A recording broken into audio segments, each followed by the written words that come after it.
Alhamdulillah bihamdan katsiran thayyiban mubarakan fihi kama yuhibbu rabbuna wa yarda. Wa asyhadu an la ilaha illallah wahdahu la syarika lahu wa asyhadu anna Muhammadan abduhu wa rasuluhu alladzi la nabiyya ba'dahu. Baik Allah bismillah wa iyyakum bittaqwa faza muttaqun. Wallahu ta'ala bi kitabil aziz ya ayyuhalladzina amanu taqullaha haqqa tuqatih wa la tamutunna illa wa antum muslimun. Ya ayyuhan nas taqu rabbakum alladzi khalaqakum min nafsin wahidah wa khalaqa minha zawjaha wa bassa minhuma rijalan katsiran wa nisaa'a wattaqullaha alladzi tasaaluna bihi wal arham innallaha kana 'alaykum raqiba. Ya ayyuhalladzina amanu taqullaha wa qulu qawlan sadida yuslih lakum a'malakum wa yaghfir lakum dhunubakum wa may yuti' Allaha wa rasulahu faqad faza fawzan 'azima. Amma ba'd.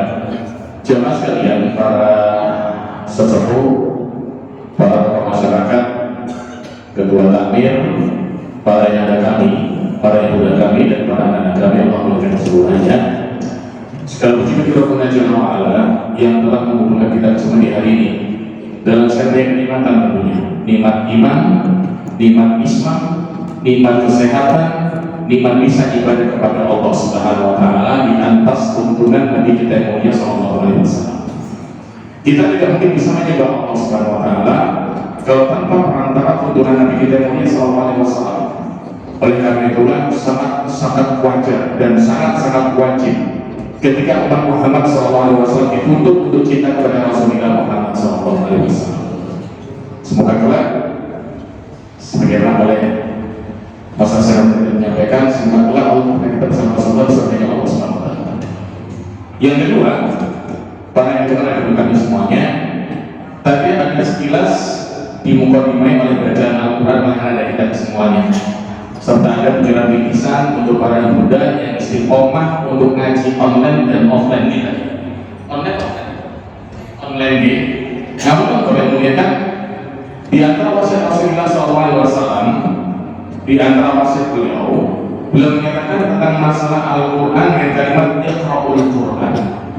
Tolong di antara kebiasaan kalian, biasakan untuk kali membaca Al-Quran, mengingat Al-Quran adalah kitabullah azza wa jalla, kitabnya Allah azza wa jalla satu-satunya yang tidak bisa dirubah dan tidak bisa dipalsukan sampai kapanpun. Dan telah terbukti sekian banyak manusia mencoba memunculkan beberapa kalimat-kalimat dan subhanallah tetap kepergok kalimat Al-Quran yang palsu. Dan benar kata Allah Subhanahu Wa Taala ketika menyatakan inna nahnu nazzalna dzikra, kamilah Allah azza wa jalla yang telah menurunkan Al-Quran, wa inna lahu lahafidun, dan aku kata Allah Subhanahu Wa Taala satu-satunya zat yang layak dan siap untuk senantiasa menjaga Al-Quran tersebut. Pertanyaannya kemudian, bagaimana cara Allah menjaga Al-Quran tersebut? Yang pertama di lauh mahfuz tentunya. Yang kedua, bagaimana caranya? Bisuduril mu'minin, dari hati dan benak kaum mukminin. Siapa mereka? Kaum muslimin umat Muhammad SAW. Dan subhanallah, Bapak Ibu melihat dari generasi ke generasi, dari zaman Rasulullah SAW hingga zaman kalangan sahabat, kalangan tabi'in, tabi'in, berapa orang hufaz yang telah menjaga Al-Quran ini. Dan saat ini telah muncul beberapa generasi anak-anak kita serta para ibu ayah kita yang siap dan istiqomah untuk belajar mengkaji Al-Quran, mengamalkan Al-Quran. Saya sudah tua ya mas, abot nih mau Al-Quran ya mas. Ada orang seperti ini kan? Satu hari budaya yang memuliakan, Bapak yang memuliakan, masuk kalimat ini, walladzi yaqra'ul Qur'an wa mahirun bihi, dan di antara kalian yang membaca Al-Qur'an dan mahir Al-Qur'an tersebut membacanya. Rasul kasih sebuah kalimat ma'asafatil kiramin barara, itulah orang-orang di antara umatku yang Allah kumpulkan dengan malaikat-malaikat yang taat, sejajar malaikat yang taat. Bagaimana dengan orang-orang yang belum belajar membaca Al-Qur'anul Karim? Rasul menyatakan, walladzi yaqra'ul Qur'an yata'tabi wa huwa la yashqa, dan di antara kalian baca Al-Quran dan tidak bisa lancar, bahwa Aisyah kemudian dia mendapat kesulitan luar biasa. Rasulullah menyatakan lalu ajran, ada dua ganjaran pahala yang para ulama menjelaskan. Dua ganjaran tersebut adalah al-ajru ala masyaqqati wa ta'allumi, adalah ganjaran ketika dia menemukan kesulitan dan susahnya membaca Al-Quran dan adanya mereka. Tidak kita tidak Indonesia Bapak Ibu, digantikan tidak orang Jawa, tidak orang Sunda, tidak orang Sumatera, tidak orang Kalimantan, bukan tidak orang Arab, kesulitan. Tapi senantiasa istiqomah belajar. Yang kedua ganjaran pahala wal ajru ala qiraatihi, dan ganjaran ketika seorang hamba membaca ayat-ayat Al-Quran tersebut. Ibu, Bapak yang memuliakan, tidak ada istilah kata terlambat. Telah banyak teori-teori Al-Quran. Dulu ada teori Iqra, Al-Barqi, Tilawati, Qiraati, dan banyak teori-teori yang muncul dan sempat. Teori-teori ini pun diambil oleh beberapa negara seperti Malaysia, Singapura, bahkan Arab Saudi. Untuk apa tujuannya? Untuk membahas huruf Al-Quran Karim. Dan sampai masjid ini, Masjid Al-Ihsan ini, semoga Allah menjadi kita semuanya dan kita kepada Allah SWT. Saya lihat ada potensi ke sana, potensi untuk mengembangkan masyarakat agar tidak butuh waktu Al-Quran. Dan satu hal, Bapak, Ibu, para ahli yang memuliakan, jangan sekali-kali merasa sungkan dan malu dan merasa minder terhadap orang-orang yang mungkin bisa dikatakan mimpin kita. Apa mimpinya?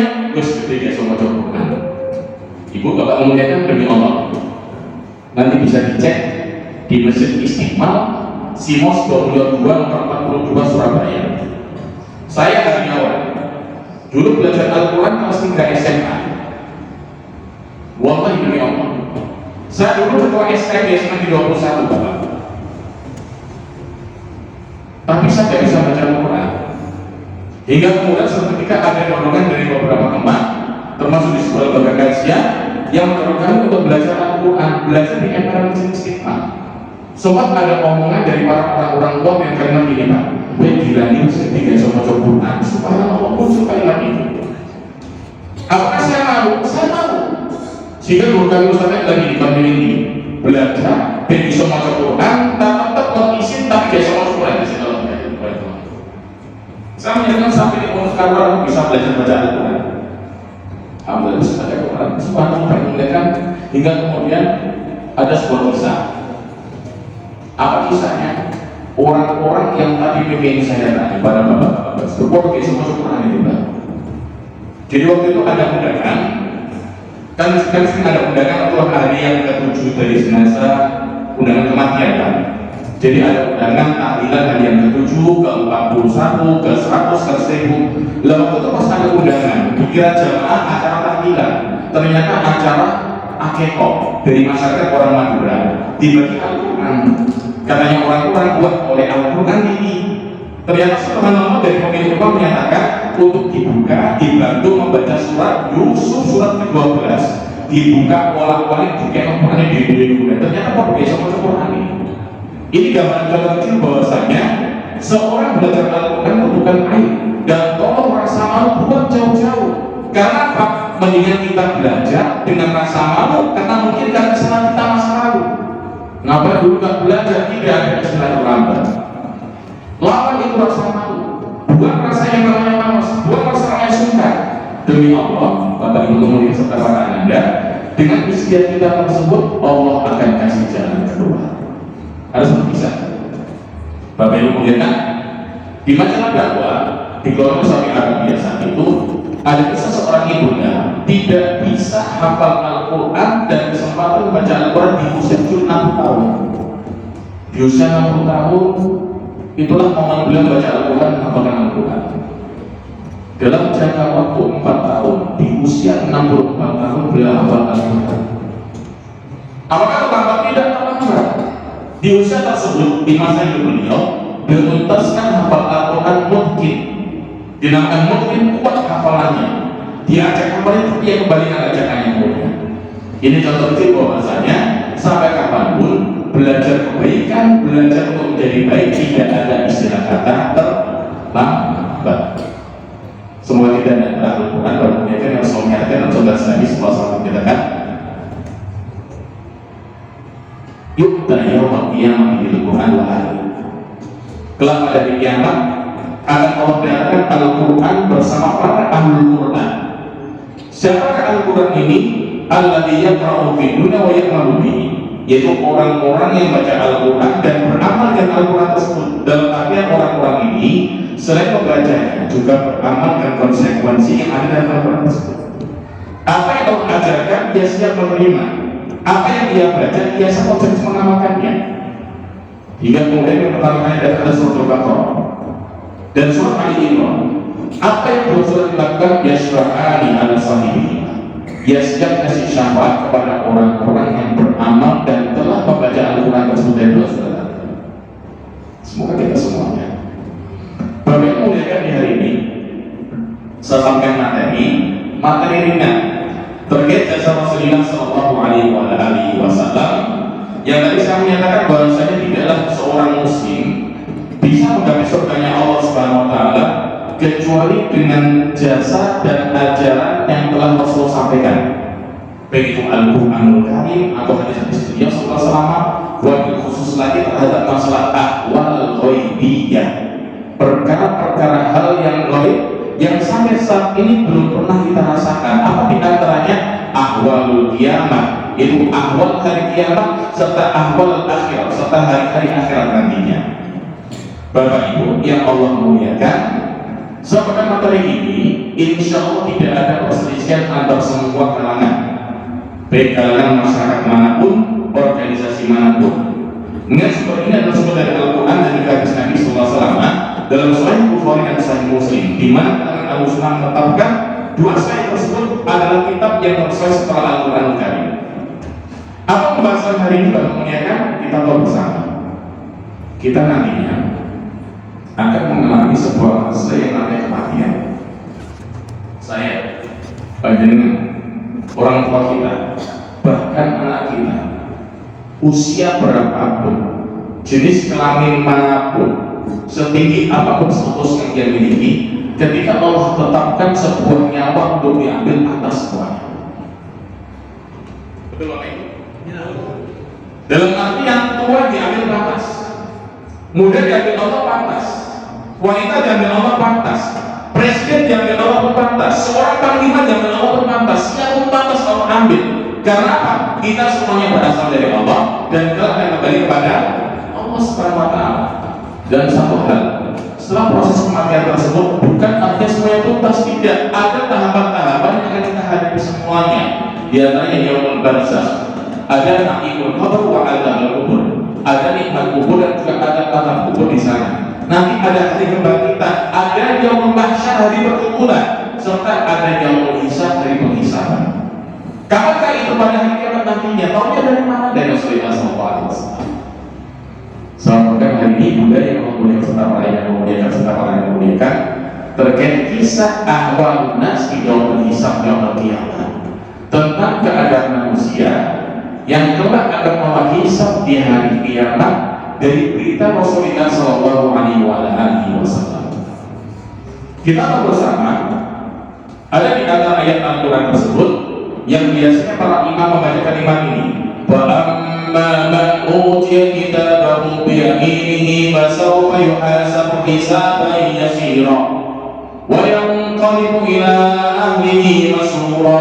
Allah menyatakan wa amma man utiya kitabahu bi yaminihi, ada di antara manusia yang Allah kasih catatan amaliyah nantinya, catatan amalnya di dunia dengan tangan kanannya, yang Allah menyatakan fasawfa yuhasabu hisaban yasira. Itulah orang-orang yang Allah kasih hisab yang ringan, hisab yang mudah.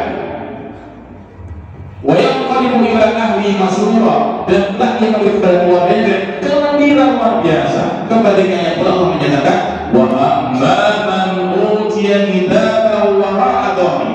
Ada pula di antara manusia yang Allah kasih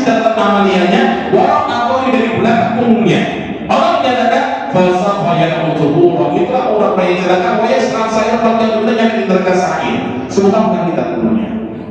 Dari sinilah para ulama menjelaskan tentang awal yang kiamat yang Rasulullah SAW ternyata ada pembagian besar. Yang pertama, Bapak Ibu ya kan, secara garis besar Rasulullah membagi pembagian ini dari dua kelompok besar. Kelompok yang pertama semoga kita semuanya adalah di antara manusia yang kelak akan Allah berikan anugerah tanpa proses hisab, tanpa proses adab. Apakah mungkin semacam itu? Sangat mungkin. Dari mana tahunya Bapak Ibu memuliakan? Kita tahu bersama pemilik surga itu siapa? Siapa pemilik surga? Allah Azza wa Jalla.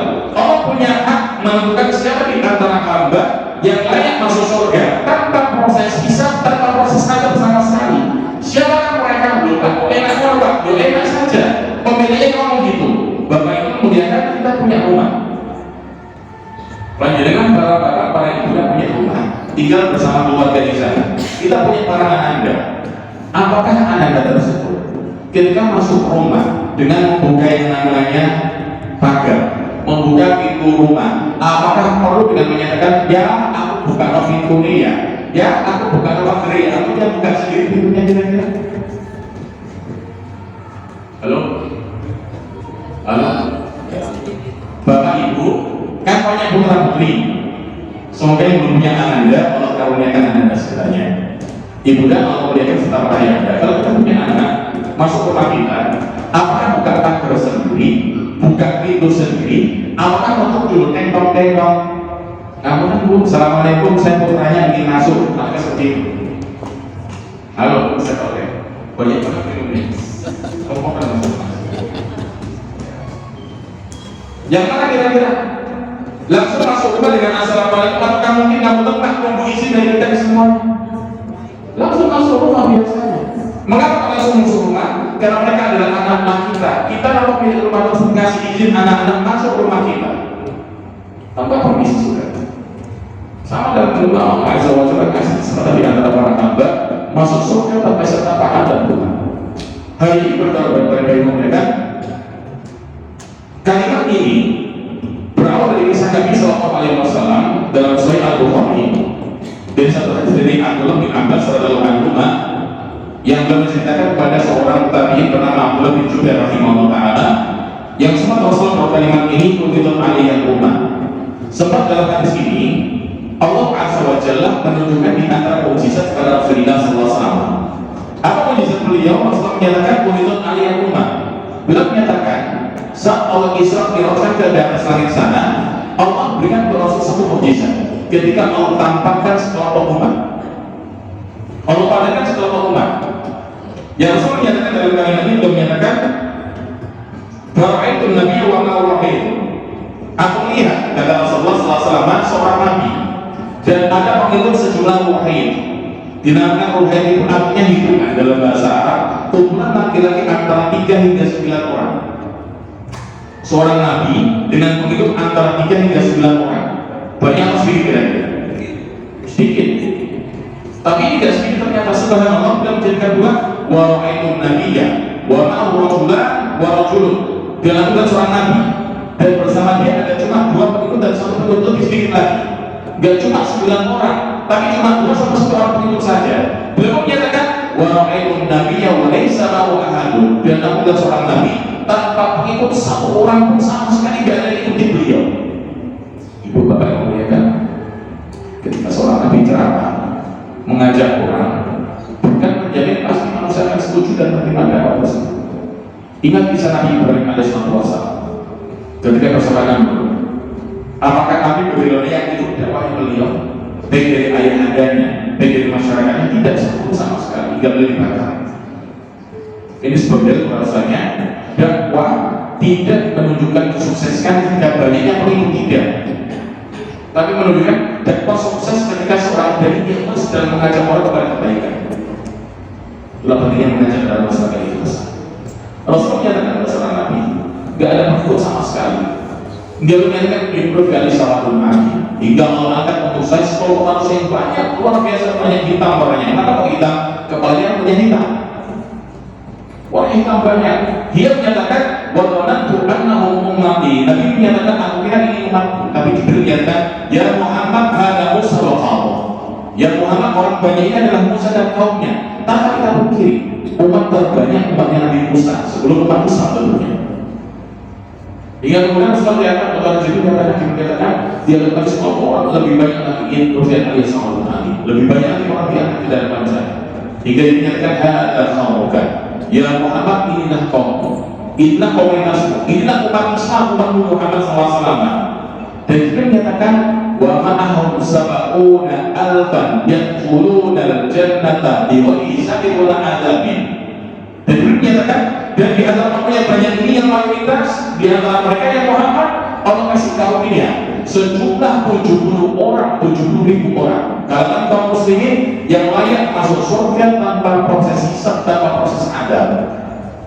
Selama diceritakan begini Pak, beliau berdiri masuk rumah, satu kalangan sahabat bingung. Lalu mereka ngomong, siapakah 70.000 umat Islam yang layak masuk surga tanpa hisab, tanpa adab? Nabi tidak menjelaskan. Hingga satu kaum menyatakan ini adalah kelompok yaitu sahabat Nabi saja yang dari awal menjalankan Nabi. Mereka menyatakan bukan itu kalangan umat Islam yang sejak awal Islam tidak pernah bersedia sama sekali hingga daerah. Hingga kemudian pada subuhnya ketika pagi harinya Rasulullah tanya, "Mada takhudun?" Aina takhudun? Kenapa kok bicara tadi malam? Mereka menjelaskan Rasulullah, kami diskusi siapa di antara kaum jenengan 70.000 tersebut layak masuk surga tanpa hisab, tanpa adab. Beliau jelaskan seperti itu. Ada empat kelompok. Yang pertama, umul ladina yastarqu. Umul ladina la yastarqu. Yang pertama adalah orang-orang yang tidak pernah meminta untuk diruqyah. Apa itu ruqyah? Apa itu ruqyah? Ruqyah dia ada al-du'a wal azai. Di antara yang adalah doa-doa dan azai serta jambi-jambi. Jadi dimintakan untuk kepada Allah Subhanahu wa taala bukan yang lain, ruqyah syar'i. Dalam artian orang zaman dahulu kala seringkali ketika menderita sakit, sering minta diruqyah. Dalam bahasa saja disuruh istri itu. Nanti kan disuruh. Saya ambil contoh. Ada suatu kisah. Seorang sahabat bernama Zainab, yaitu istri dari Abdullah bin Mas'ud radhiyallahu anhu, yang sempat matanya itu kena kedutan. Hingga kemudian oleh Zainab tersebut belum biasa minta ruqyah oleh seorang Yahudi. Dan dianggap biasa Yahudi itu ruqyah. Setelah ruqyah kemudian tenang matanya hingga ketahuan sama Abdullah bin Mas'ud. Suami tanya, ngapain kok kesana? Ngapain kok kita ke sana? Kata dia menyatakan, lamar itu ketika saya ruqyah seakan-akan saya diam, gak dokter lagi. Abdullah bin Mas'ud radhiyallahu menyatakan satu kalimat ini, keluarga Abu Abdillah, itu keluarga Abdullah bin Mas'ud ini telah cukup dengan petunjuk Rasulullah SAW. Nabi SAW dalam satu kalimat ini, ketika kalian baca kalimat tersebut, Allah hilangkan semua rasa gundah, rasa gelisah, dan Allah lindungi kalian dari semua orang bahaya termasuk sihir dan apapun itu namanya. Itu baca kalimat a'udzu bikalimatillahi tammati min syarri ma khalaq. Hafal Pak ini udah? Bapak Ibu, hafal Pak ini? A'udzu bikalimatillahi tammati min syarri ma khalaq, dibaca 3 kali. Di antara zikir yang saya ajarkan untuk masyarakat kita. Subhanallah, sahabat ini dibaca oleh Zainab, istri dari Mas'ud, dia mudah lepas. Dia dibaca oleh orang-orang yang sebelumnya. Ruqyah apakah boleh meminta? Tidak, tidak bisa. Terkecuali ketika di antara kita atau keluarga atau sahabat kita menderita gangguan dan membutuhkan ruqyah, maka dalam hal ini tidak ada salahnya kita menawarkan untuk ruqyah dia. Dan bagi orang menderita untuk jangan segan menerima ruqyah tersebut. Karena apa? Jangan tidak sedang minta ruqyah, tapi ditawari untuk di ruqyah. Paham kira-kira? Pertama, yang dapat bayar surga tanpa hisab adab, yang tidak pernah minta ruqyah. Yang kedua, kata Rasulullah SAW, wala yang tahun serta orang-orang ini tidak pernah melakukan pengobatan dengan cara kei. Apa itu kei? Itu adalah pengobatan dengan memanaskan besi panas. Kemudian besi panas ini ditusukkan ke puncak atau pusat penyakit atau obat penyakit tersebut, dinyos. Mungkin di sini kita pernah mendengar pengobatan semacam itu. Di Timur Tengah sampai sekarang masih digunakan pengobatan semacam itu. Di Jepang pun masih ada pengobatan semacam itu. Rasulullah tidak menemukan semacam itu. Yang ketiga, beliau menyatakan wala yatatayyarun, dan kalian tidak melakukan dosa tatawur. Apa dosa tatawur itu? Dosa pesimisme akidah. Kita akan contohnya misalnya, kan melepaskan atau melampiaskan kesialan kepada perkara-perkara yang tidak ada kaitan sama sekali. Contoh apa tuh? Terkadang beberapa masyarakat kita masih melekat beberapa akidah dan kepercayaan yang bukan semacam ini dalam Islam sudah dibuat jauh-jauh. Contoh misal, Bapak Ibu pernah ke Tol Jajak? Pernah ke Tol Jajak ya? Ada ucapan orang dulu, nek Tol Jajak itu apa sih? Betul apa ya? Ini di atas kepercayaan hal-hal yang tidak ada hubungan sama sekali. Kesialan seseorang bukan gara-gara ketiban jejak. Kesialan seseorang bukan karena tak kucing. Karena kucing anak banget kucing yang jebret, wah budak dengan apa sih? Bukan.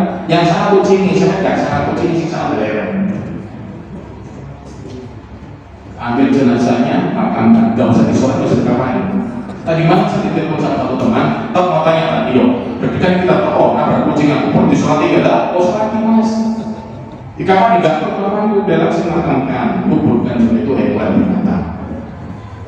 Contoh yang lagi baru menunjukkan kamu dan masuk bulan Muharram, bertekan ada macam. Sama jangan lupa bulan Muharram, mau cuma suruh orang apes saja, tidak ada kaitan apes dengan bulan. Tidak pernah bisa dipakai atau yang keempat, wala rabbi tawakkalun, mereka bertawakal kepada Allah Subhanahu wa taala. Inilah orang-orang dari kelompok masyarakat kaum muslimin, sejumlah 70.000 kalangan kaum muslimin yang layak masuk surga tanpa hisab tanpa adab. Siapa mereka ini? 4 orang tersebut.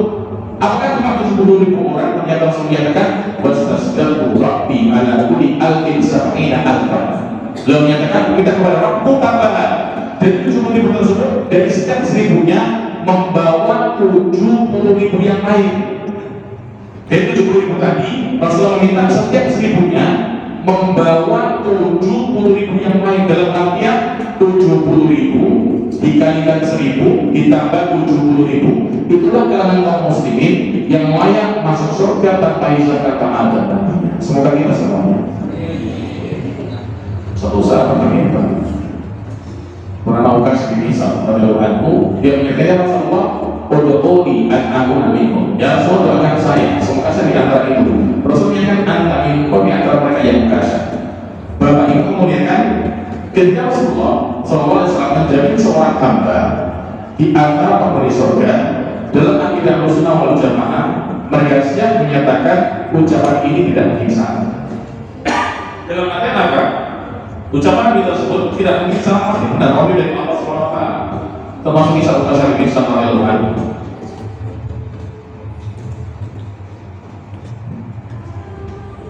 Uqash pasti masuk surga.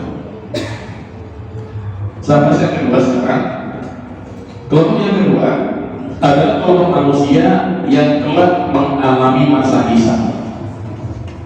Kelompok kedua ini ada 2 kelompok.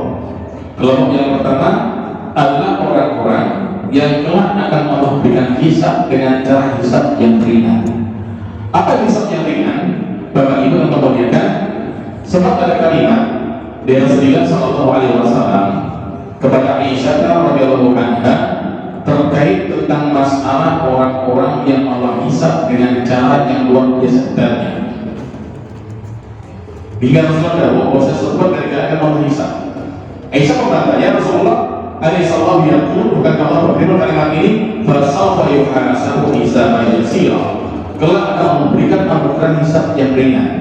Rasulullah menjelaskan dari awal al-ardu, ya Aisyah, itulah dinamakan al-ardu. Al-ardu itu adalah pemaparan. Apa pemaparan Bapak Ibu? Contoh misal,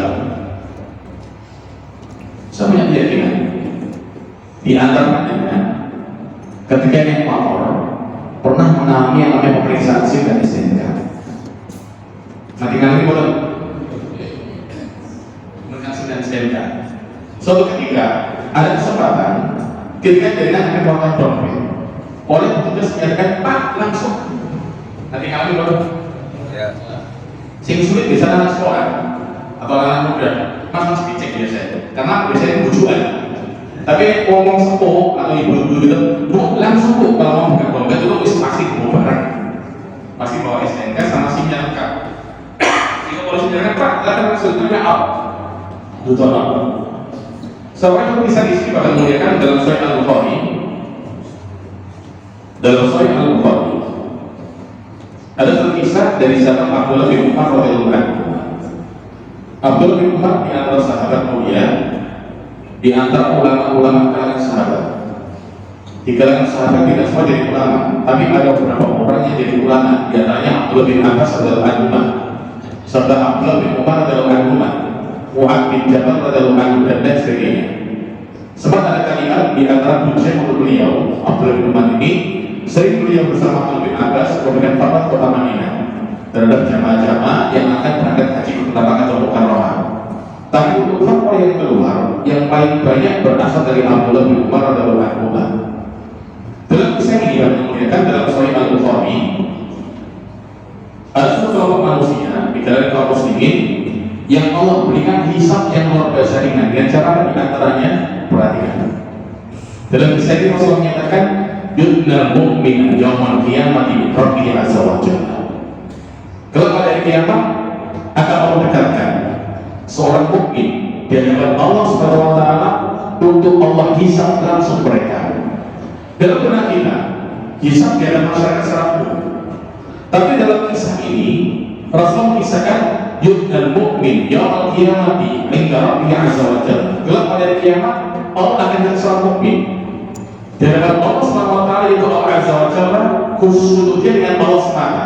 Apa yang Allah lakukan kemudian? Rasulullah menyatakan dalam kalimat ini, hatta yadua alaihi kanafah, hingga kemudian Allah mendekatkan dan mau tutupkan kanafahnya. Apa itu kanafah? Ibu bapak dalam muliakan, pernah melihat seorang onta yang ada kemahnya?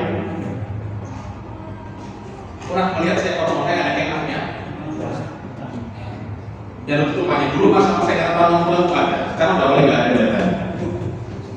Apa namanya? Sekedul dia Pak. Itulah kenapa. Itulah kenapa. Jadi Allah tutup. Alhamdulillah dengan Allah semata, tanpa ada orang melihat, tanpa ada orang mendengar sama sekali. Apa yang Allah lakukan kemudian? Kemudian Allah berfirman, hal ta'ibu dan bagaian.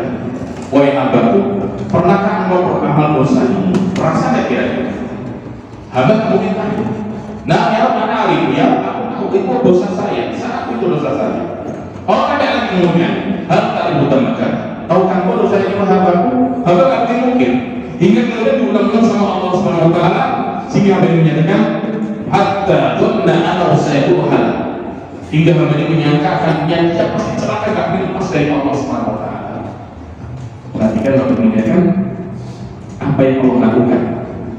Allah menyatakan qad satartuha 'alaika fid dunya. Wahai hambaku, dulu di dunia aku tutup rapat aib.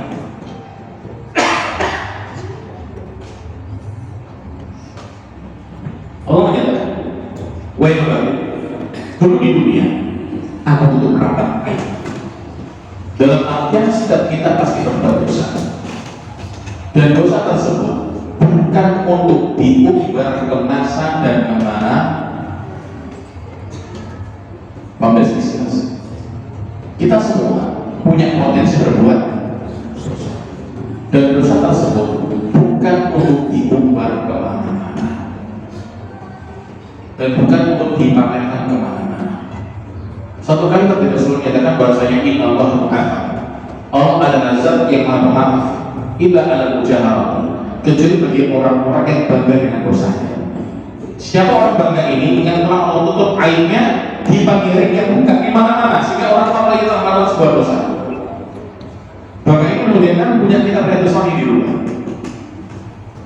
Bapak Ibu kemudian punya kita berada suami di rumah. Halo, Bapak Ibu punya kitab atau buku yang solid di rumah yang belum punya download di HP-nya masing-masing. Nanti buka tentang masa pokok ibu sholat, kitab tentang keutamaan sholat, sudah ada hadis dalam Sahih Muslim dan dalam Musnad Imam Ahmad. Ketika Allah turunkan satu ayat dalam surat Hud, surat yang ke-11, di ayat yang ke-114. Surat apa tadi? Surat apa Bapak Ibu? Surat berapa tadi? Ayat yang berapa tadi? 114. Allah berfirman kalimat ini, aqimis sholata tarafainaha wa zulfan minal lail. Dirikan sholat pada sebagian siang dan saat masuk pertengahan malam. Allah menyatakan innal hasanat yudhibnas sayyi'at. Sesungguhnya kebaikan yang kalian kumpulkan, kebaikan yang kalian kumpulkan bisa menghapuskan semua dosa yang kalian lakukan. Ketika ayat ini turun, sempat ada satu kisah seorang laki-laki yang datang kepada Rasulullah SAW. Dia datang kepada Rasulullah saat Nabi bersama dengan sahabat yang lainnya.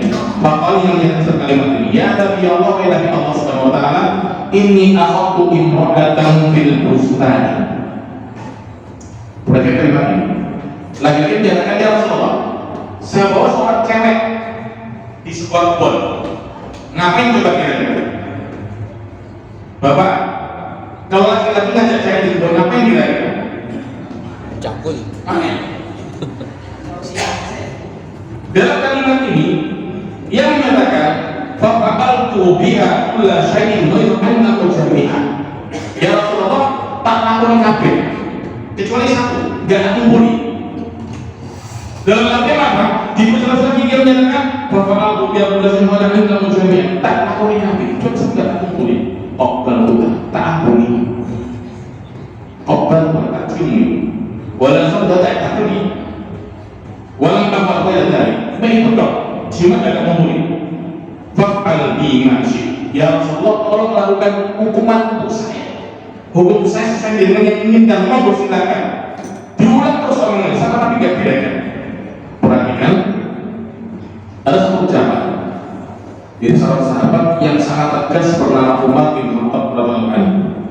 Umar menyebut kalimat ini, laqad satallahu alaihi law satara ala nafsi. Allah telah tutup aibnya.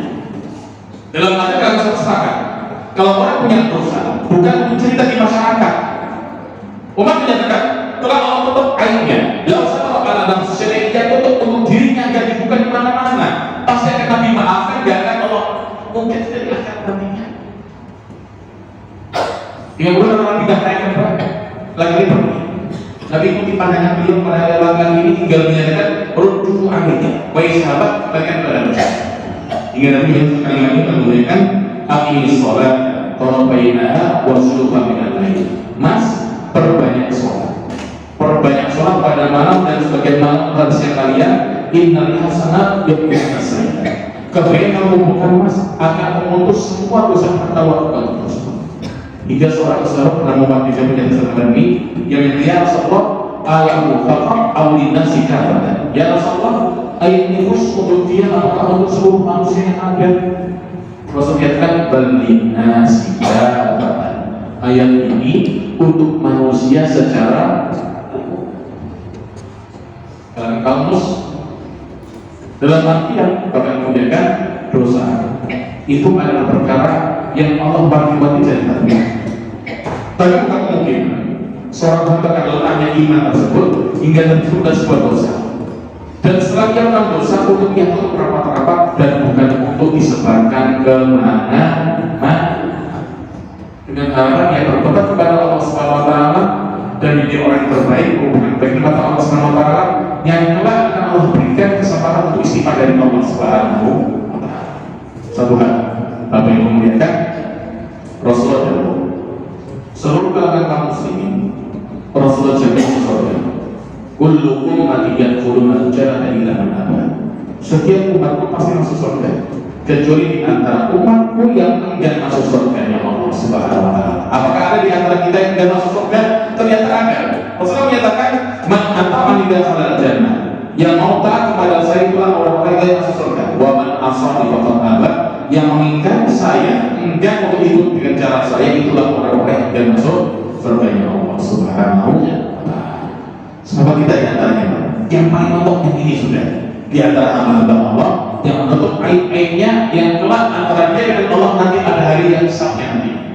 Yang Allah tutup kanafanya, Allah tutup sitirnya, hanya kita dengan Allah Subhanahu wa taala tidak berubah kemana-mana. Satu hal, sebuah pengadilan di hadapan manusia itu perlu kita, apalagi dia berusaha hukum di hadapan Allah Maha Kuasa. Selanjutnya yang terakhir, bagi mengingatkan kelompok yang ketiga adalah kelompok masyarakat yang Allah hisab dengan sangat rumit dan juga sangat tegas. Istilahnya orang-orang di mukjizat hisab, manung hisab tiba. Barang siapa yang Allah menekau saya hisab, itulah orang-orang yang menghadap. Apa menekau saya itu? Apa menekau saya itu? Ujian ya. Munakosa mungkin dalam pendidikan bahasa atau pendidikan Al-Quran. Kalau kamu dari munakosa itu dilihat dari huruf kosa. Bismillahirrahmanirrahim. Bismillah itu bagaimana? Sinnya bagaimana? Lafzul dalala bagaimana? Rohnya bagaimana? Mufakhamat kamroh. Hingga tajwidnya dilihat betul-betul. Berapa mat yang dia tampilkan? Berapa mat yang kalian baca kemudian? Makrobinya bagaimana? Makna bismillah bagaimana? Tidak pernah munakosa. Sama dengan Allah Subhanahu wa taala. Kalau aku munakosa dosanya dibuka satu persatu semuanya. Itu adab dari Allah Subhanahu wa taala. Inilah kelompok yang ketiga yang sempat Allah abadikan dalam surat Al-Kahfi, surat yang ke 18 di ayat yang ke-49. Saat Allah menyatakan bahwa al-kitab wa fatara al-mujrimina musyrikina mimma fihi.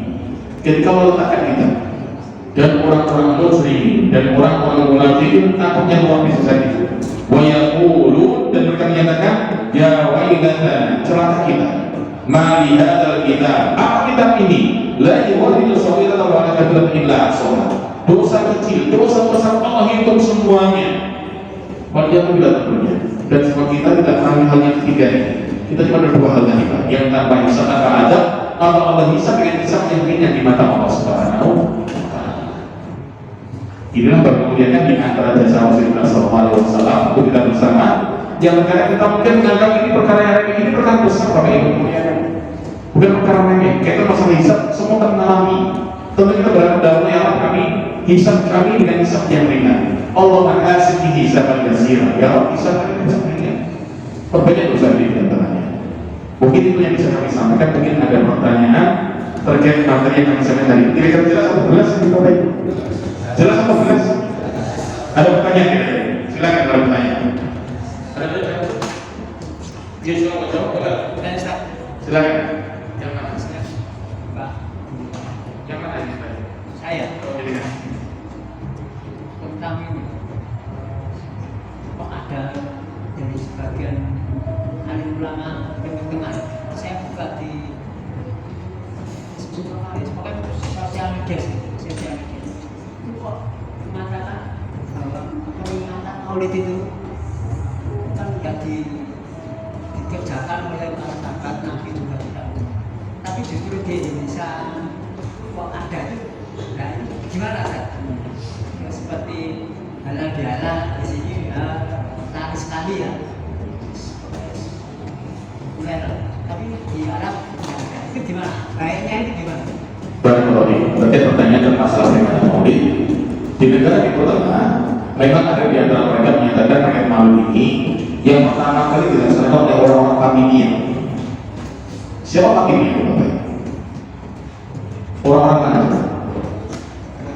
Fatimiyah, orang mana? Orang-orang Syiah yang mengakukan nama Nabi, mengakukan nama Ali bin Abi Thalib di atas nama Allah Subhanahu wa taala.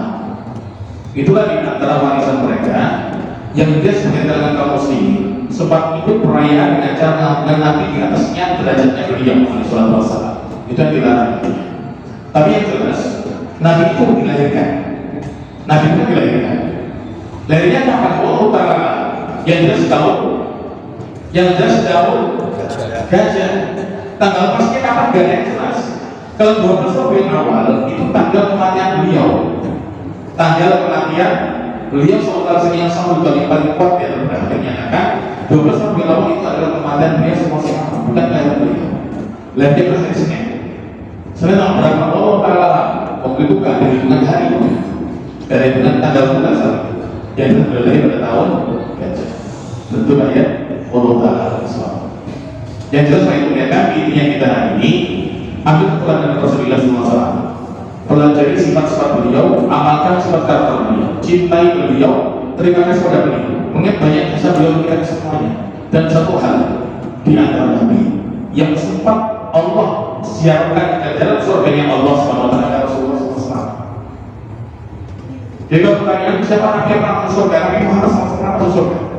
Allah tampakkan surga, Allah tampakkan neraka. Dan di antara orang yang kau jalan besar dan satunya Rasulullah SAW bukan yang lainnya. Dan kita dasarnya Muhammad SAW yang paling bersensi dalam hati. Allah Ta'ala. Yang lain kita jawab sekarang. Pertanyaan lain? Silakan. Assalamualaikum.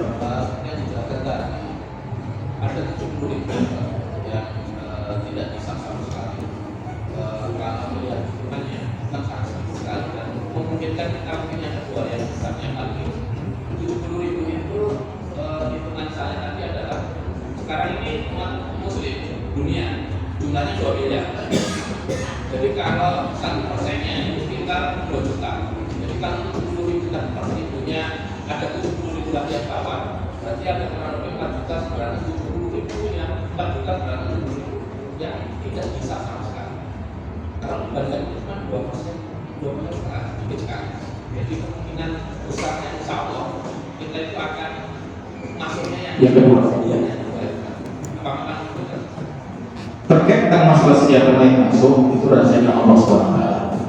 Yang jelas Nabi kasih beberapa tanda. Gak melakukan dosa tahu, tidak melakukan yang namanya minta ruqyah, tidak melakukan dosa terkait dengan si mayit, dinyusui secara keluarga. Roh pertawakannya luar biasa di situ. Itulah poin yang harus jelaskan untuk kita amalkan. Selama kita istiqomah di sana, dengan izin Allah akan memasukkan tentunya. Makanya di antara kalangan sahabat yang bersama satu orang itu bukan sahabat pisau, bukan semua sahabat, cuma satu orang. Jadi sekali bersahabat cuma satu orang yang kasih istimewaan di sana. Apakah bukan mereka dapat yang lainnya? Bukan mereka dapat semuanya. Bukan di antara yang mereka ingat kisah ketika Rasul naik bukit Uhud. Di mana Gunung Uhud itu berada? Di mana bukit Uhud itu? Di mana Gunung Uhud? Di Arab Saudi mana? Nah, kita yang naik Gunung Uhud tersebut, Uhud itu bergetar. Saya itu beliau bersama Umar bin Khattab bersama para siddiq bernama bersama Utsman bin Affan seperti itu orang bersama para siddiq Umar bin Khattab dan juga Utsman bin Affan. Perhatikan ketika Rasulullah menginjak Gunung Uhud yang bergetar tadi, dia menyatakan usbud ya Uhud, engkau diam ya Uhud, fa inna alaka nabiyyu, di atasmu ada seorang nabi, wasiddiq dan orang yang membenarkan itu Abu Bakar Siddiq, wasyahidan dan orang mati syahid. Dalam artian Rasul masih isyarat ada 3 sahabat yang Allah jamin surga. Itu sudah dikasih di Islam, yaitu Abu Bakar Siddiq, Umar bin Khattab dan Utsman bin Affan radhiyallahu anhum jami'an. Apakah tidak masuk dari kelompok yang tanpa kesempatan? Bisa jadi seperti itu pula. Cuma di antara itu tersebut Allah rahasiakan. Tinggal kita masing diri kita bagaimana menggapai surganya Allah Subhanahu wa taala yang paling utama di sana. Nabi cuma mengatakan wallahu ta'ala yang lain yang terjemah paling mudah. Jelas kira-kira bu? Cukup ya? Sekian dari yang semua kepada Allah Subhanahu wa taala. Semoga jadikan pertemuan dari pertemuan yang berkabungkan kita semuanya dan telah Allah memberikan bersama kita cinta Subhanahu wa ta'ala. Amin. Bismillahirrahmanirrahim. Allahumma rabbana wa lakal hamdu wa qiyamana jalalatul sultanika. Allahumma shalli ala Muhammad wa ala ali Muhammad walhamdulillahi rabbil alamin. Allahumma arina al-haqqa haqqan warzuqna ittiba'ah wa arina al-batila warzuqna ijtinabah. Allahumma bil muslimina wal muslimat wal mu'minina wal mu'minat al-ahya'i wal amwat. Rabbana fil lana wa ikhwanina alladziina sabaquna bil iman wa la taj'al fi qulubina ghillan lil ladzina amanu innaka ra'ufur rahim. Allahumma inna nas'aluka al-khairat wa tarka al-munkarat wa nas'aluka al-jannata wa na'imaha wa na'udzu bika min rahmatir rahim. Rabbana hab lana min dhurriyyatina qurrata a'yun waj'alna imama. Rabbana atina fid dunya hasanah wa fil akhirati hasanah wa qina adzabannar. wa sallallahu alaihi wa ala alihi wa sahbihi. Subhana rabbika rabbil izzati amma yasifun